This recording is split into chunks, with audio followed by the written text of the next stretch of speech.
Jim Carrey's elastic face and goofy demeanor have gotten him far in life, but things haven't been all sunshine and rainbows for the man behind the mask. Here's what you should know about the iconic comedian and actor.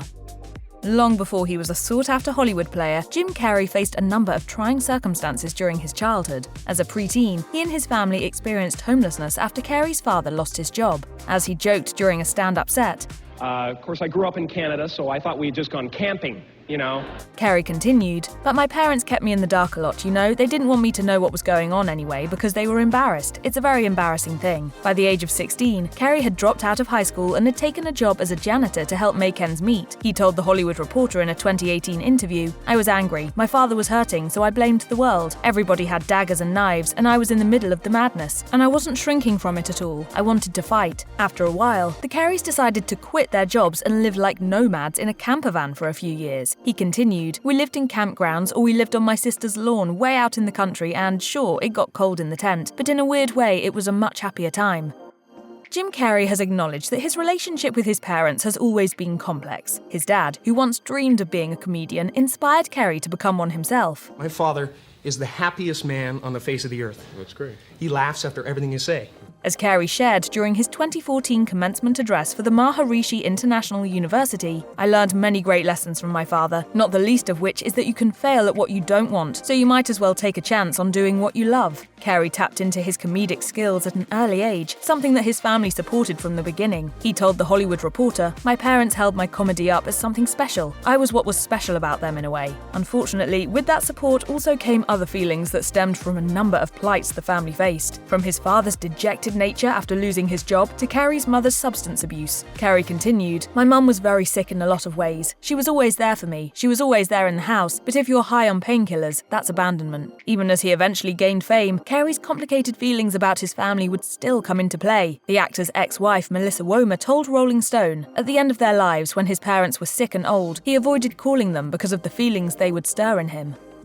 Jim Carrey has been upfront and honest about his mental health and depression. He has taken antidepressants throughout his life and has attempted to try to find solace through spirituality. He told 60 Minutes in 2004, "There are peaks, there are valleys, but they're all kind of carved and smoothed out, and it feels like a low level of despair you live in, where you're not getting any answers, but you're living okay." Carrey isn't alone in his mental health journey, even in Hollywood. He found an unlikely friend and supporter in Ariana Grande, who considers herself a superfan of Carrey and his work. After Grande posted a quote of his to social media discussing his views on depression, the actor responded, "I admire your openness. I wish you freedom and peace. I feel blessed to have such a gifted admirer." The two would eventually collaborate when Grande appeared on Carrey's Showtime program, Kidding, in 2020. She later chose an album name that referenced one of Carrey's most famous films, Eternal Sunshine of the Spotless Mind. As his career has progressed, Carrey has shared details about his changing attitude and how it has altered his perception of life. He told iNews in 2017, "At this point, I don't have depression. I had that for years, but now, when the rain comes, it rains. But it doesn't stay. It doesn't stay long enough to immerse me and drown me anymore." Despite being a major movie star, Jim Carrey has turned down or lost out on some legendary roles. One of his most notable misses was Saturday Night Live, which he auditioned for 3 times throughout the 1980s. Carrey was a fledgling stand-up comic at the time, but his wacky impressions seemed a bit too out there for the SNL casting directors. But I never make it in the normal ways. You It's don't. always the side window or the basement window or something like that. Carrey's basement window ended up being another sketch show, Fox's In Living Color. Hilarious characters like Fire Marshal Bill and karate instructor Bob Jackson helped launch the entertainer to superstardom in the 1990s. He eventually made it to the SNL stage as a host, and then he did it again and again. Carrey has also turned down roles on his own accord, only to kick himself for it later. One of these roles was the unforgettable Dr. Evil in the Austin Powers films, a part that Mike Myers initially offered to Carrey. Carrey turned the role down due to scheduling conflicts with his 1997 movie Liar Liar, and Myers himself went on to play the character.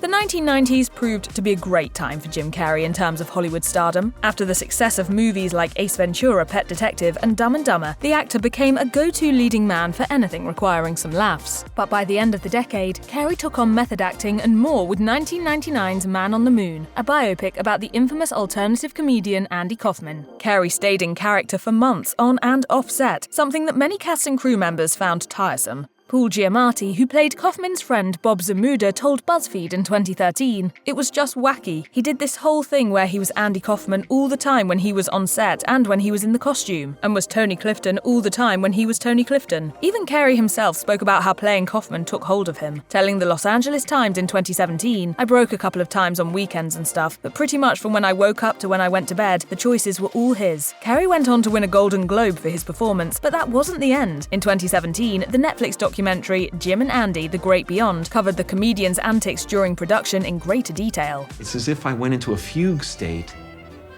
and Hyde showed up.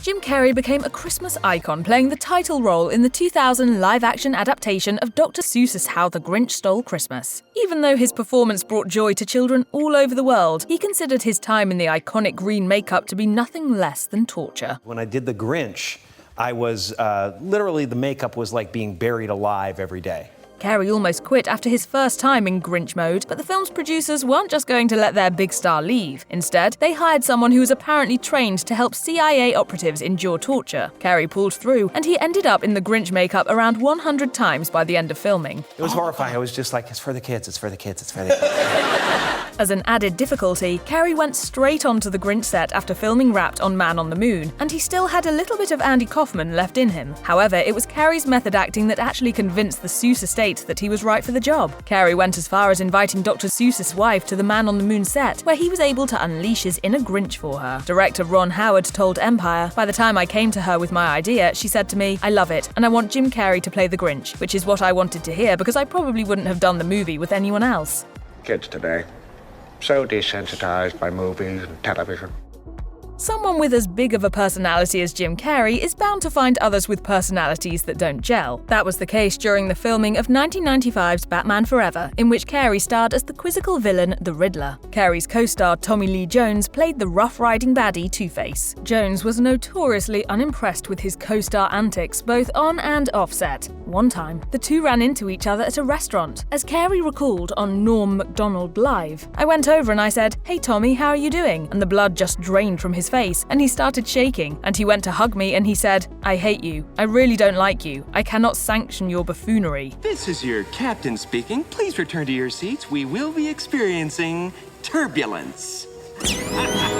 Not all of Carrey's run-ins have ended badly, though. When he was set to promote Kick-Ass 2, he suddenly dropped out of the press tour over concerns regarding the movie's violent scenes in the wake of the 2012 Sandy Hook shooting. The writer of the comic book the film is based on wasn't upset, though. He thought the move ultimately benefited the film. Miller told Digital Spy, "People keep saying to me, 'Are you pissed off at Jim Carrey?' No, I'm delighted with Jim Carrey. This is amazing. For your main actor to publicly say, 'This movie is too violent for me,' is like saying, 'This porno has too much nudity. We'll have to go and see this now.'" I used to eat punks like this for breakfast. Jim Carrey has had some high-profile relationships to match his stardom. After he divorced his first wife, Melissa Womer, he began dating his Dumb and Dumber co-star Lauren Holly. They tied the knot in 1996, spending a year together before calling it quits in 1997. Holly spoke about their tabloid attention in a 2013 interview, saying, "At first, it was kind of fun, and then our whole life became about, we have to keep them out, because they would do things like scale the fence at our house." Remember me?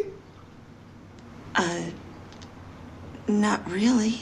In 1999, Carrey dated and was engaged to another co-star, actor Renee Zellweger, whom he met on the set of Me, Myself and Irene. Though the couple only dated for about a year, Carrey still holds special memories of their relationship. He told Howard Stern, "She definitely was special to me. Very special. I think she's lovely." Starting in 2005, Carrey and TV personality Jenny McCarthy were in a high-profile romance that eventually ended after 5 years. What made things messy was the way Carrey reportedly stopped contact with McCarthy's young son, Evan, with whom Carrey had bonded. Carrey said in a statement to E! News in 2012, "I will always do what I believe is in the best interest of Evan's well-being. It's unfortunate that Evan's privacy is not being considered. I love Evan very much and will miss him always." After his breakup with Jenny McCarthy in 2010, Jim Carrey retreated from the spotlight and sought new artistic forms with which to express himself. He turned to painting, sculpture, and other visual art practices, even unveiling his own gallery exhibition in 2017. He shared with W magazine, "Creativity just kind of choreographs the dance for me. It sends me the scripts I need when the scripts I need to do are important, and when I'm not vibing with anything, it makes something else happen. My journey was exploding and I needed to express it, and I needed to express every bit of it." It's a weird thing when I paint. I sometimes don't know what I'm painting till about a year later in therapy. Oh, really? Carrey was the subject of a 2017 short documentary entitled I Needed Colour, which detailed his artistic process. He has continued to detail this process through in-person exhibitions, with some of his pieces even being sold through online galleries. He continued, making art in general is not really a choice, even acting. All this stuff is the same thing to me. It's just different modes of creativity. I've always drawn and sketched and done cartoons, and I find myself doing that still. I'm still an 8-year-old in my room. Even stars like Jim Carrey aren't above a social media feud. The actor has had his fair share of online blow-ups, many of which have received some form of backlash. In 2010, Carrey took to the website then known as Twitter to share his thoughts on Elin Nordegren, who had recently split with Tiger Woods at the time due to his reported infidelity. As he wrote, "No wife is blind enough to miss that much infidelity. Elin had to be a willing participant on the ride for whatever reason." Carrey eventually issued a coy statement about the post, tweeting further, "My people called and said I might have to tame my tweets a little. So here goes. I'm going to make a sandwich now. Peanut butter. Sigh." The time for talking is over. It's time to push buttons. Carrey was also caught in an online back and forth with Alessandra Mussolini, the granddaughter of the former fascist leader of Italy. The entertainer made comments about Benito Mussolini online and shared a cartoon depicting his corpse, to which the tyrant's granddaughter took offense. Carrey further escalated the feud by saying to Variety, "It's a little disconcerting that she's in government. Not because she's in government, but because she's obviously still embracing evil." The actor eventually left the site in 2022, subtly citing the platform's takeover by Elon Musk as his reasoning. That wasn't the first time Carrey has publicly announced his farewell to a social media platform, as he encouraged people to delete their Facebook accounts in 2018. Jim Carrey was in an on and off relationship with Irish makeup stylist Catriona White from 2012 to 2015. White tragically took her own life in 2015, and authorities found a farewell note addressed to Carrey upon investigation. The actor served as a pallbearer at her funeral alongside her family. In 2016, White's family filed a wrongful death suit against Carrey, whom they claimed provided White with the medications that led to her suicide. Included in the suit was Mark Burton, White's estranged husband at the time, who also claimed that Carrey had given his then-girlfriend sexually transmitted diseases. The actor countersued and refuted the claims, stating that White and her family had tried to extort him. The messy lawsuit was eventually dismissed in 2018. A representative for the comedian said in a statement to ABC News, "The case and all claims against Jim Carrey have been dismissed. He is extremely grateful to everyone in his life who supported him throughout this challenging episode." If you or someone you know is struggling or in crisis, help is available. Call or text 988 or chat 988lifeline.org.